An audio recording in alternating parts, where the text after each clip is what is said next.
Last Woman embraced the classic storytelling tool of the chosen one, the character who is meant to carry on a legacy or complete a task, and they chose for the protagonist to be a beautiful woman. Commenting, I think, on who we think the chosen one should usually be, and who the obvious hero is, and what our society usually holds as what we think is the most special and important, and who we should choose to worship or to be our future. I liked the spaceship capsule thing. It seemed really cool and interesting and like a neat way to travel through space and possibly time. I was really confused about what happened to the rest of the planet and why she was chosen. I think it's cool that we got the sort of narration voiceover from her voice message kind of telling us the story, but considering that it's about her, she never really speaks. So I would have been curious to see a bit more of her character or more backstory about why she was so special, and kind of hearing it from her perspective. But other than that, I thought the setting and the visual design was really cool.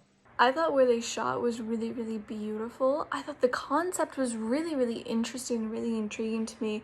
The first thing I thought when I was watching it is, why would they leave just one person? Like, that's almost cruel to have everyone you know and everything that you knew all be non-existent, all be gone, and now you're essentially immortal, and you just have to deal with all of this, waking up to all this knowledge.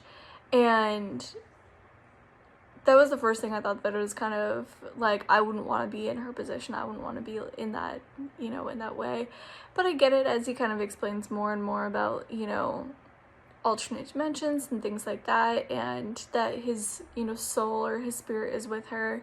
I thought it was really, really interesting. I really loved how they did the effect of him and his hologram. I thought that was really well done.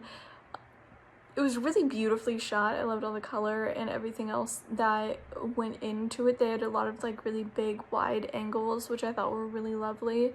I thought it was really interesting. I was intrigued by it. Epic in its proportions, my goodness. The stunning visuals and creativity. The concept and the storyline was rather brilliant. And the environment and creation of the apocalyptic desert world was both gorgeous and ominous. And that's what I think I would say about this piece. It was stunning to look at. Like, I couldn't look away, but the implications of the storyline, there was that tension and that fear in it as well, that I couldn't take my eyes away from. So I thought it really managed that balance quite brilliantly, and I'd love to see the full feature. I was like, oh yeah, this could be expanded so easily because the concept is sharp and the vision artistically is so clear.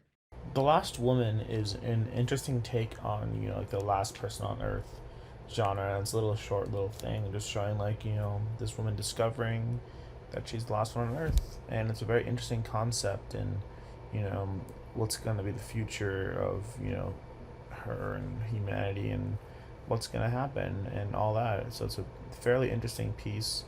Good effects for what they were, nice landscape and everything.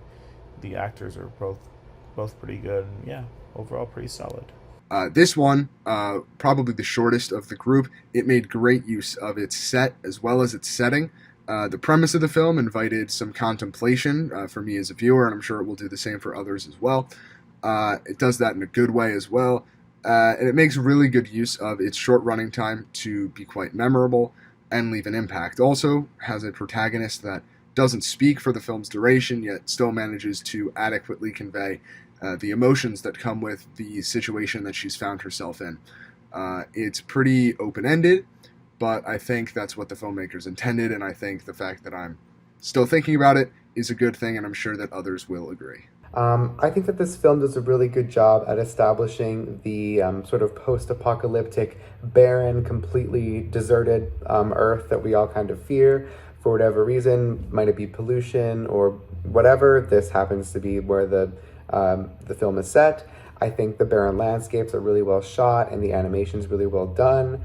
I think that the love story with the two lovers here, the man and the woman, they shine really well. And the woman does a really good job at portraying how lost she feels without him and how much she misses him. I also think it has a little commentary on how scary it is to be alone. And with such a big task of repopulating the Earth, she ultimately runs inside the base at the end, kind of scared about, taking on this journey alone. It can be quite a difficult task. And I do think there is a little bit of commentary here on how women are only valued for their bodies. All their other rights are kind of disregarded, and she's only really valued here for her ability to give birth and continue the species. So I think that there's a lot of, beneath the love story and the barren dystopian sci-fi, I think that there is also a subtle feminist commentary here. Overall, really well done. Alright, so I just finished watching The Last Woman, which is a very stylish and sexy sci-fi vehicle about the last woman on Earth, who's been given the ability to have a sort of superhuman lifespan and experience left over from the last people who were alive before humanity ended. The narrative is not necessarily about the end of the world, but rather about waking up to find that the world has ended and to know that everyone that you know and love is gone. In that sense, the piece is very moody and vibey in a way that I actually like a lot. And it makes it seem very sort of magical and almost sort of it's unclear what the nature of reality really is now that she's in this place and that she's waiting to be moved to another reality. But a lot of the themes of the piece are about sort of transition and being reborn and starting over again. And in terms of that space, I feel like the piece really works well, in particular with the musical cues, which are very well done. And the animation and the CGI for the house in particular, is actually really cool. So in general, I did enjoy this piece.